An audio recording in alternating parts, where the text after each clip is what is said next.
I am honored to introduce Senator John Mannion, the chair of the Developmental Disabilities Committee in the New York State Senate.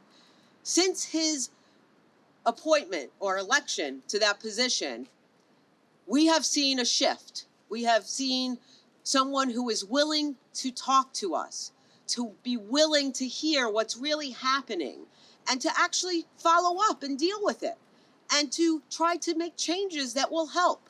So without further ado, I am honored to introduce the senator to all of you. And again, we are here to say enough is enough. Thank you.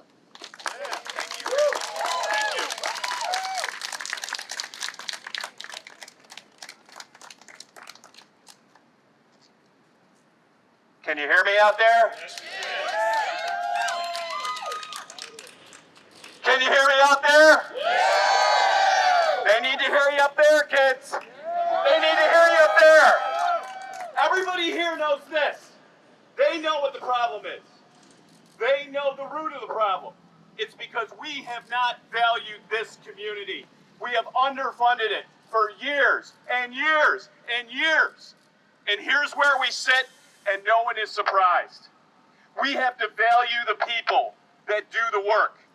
We have to value the individuals with intellectual and developmental disabilities. We have to do it.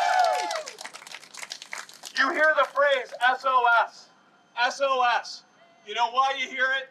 Because it's an emergency. We're in an emergency here. And these people who do the work know that we're in an emergency. We need to save our services. We need to respect our direct support professionals. We have to do it. It's going to break if we don't do it. We've had some victories here. We rejected the cuts.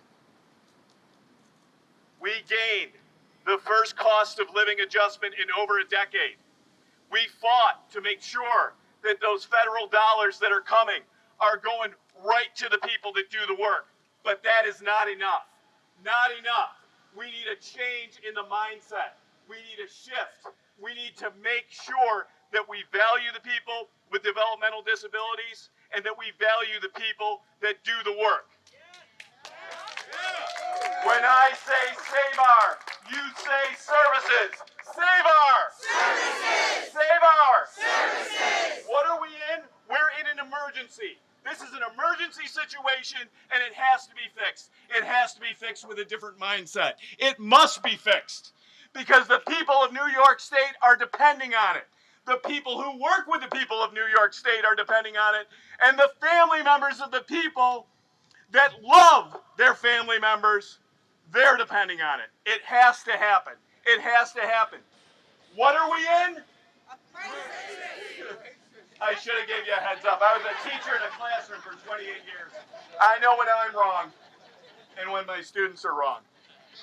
So, ladies and gentlemen, I'm proud to stand with you today to make sure that we provide people with a decent wage.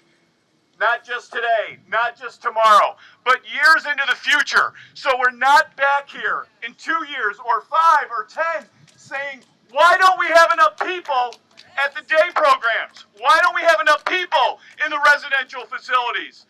Why have I just lost my favorite DSP, who I trusted, who I knew I could rely on? We can't have that conversation anymore.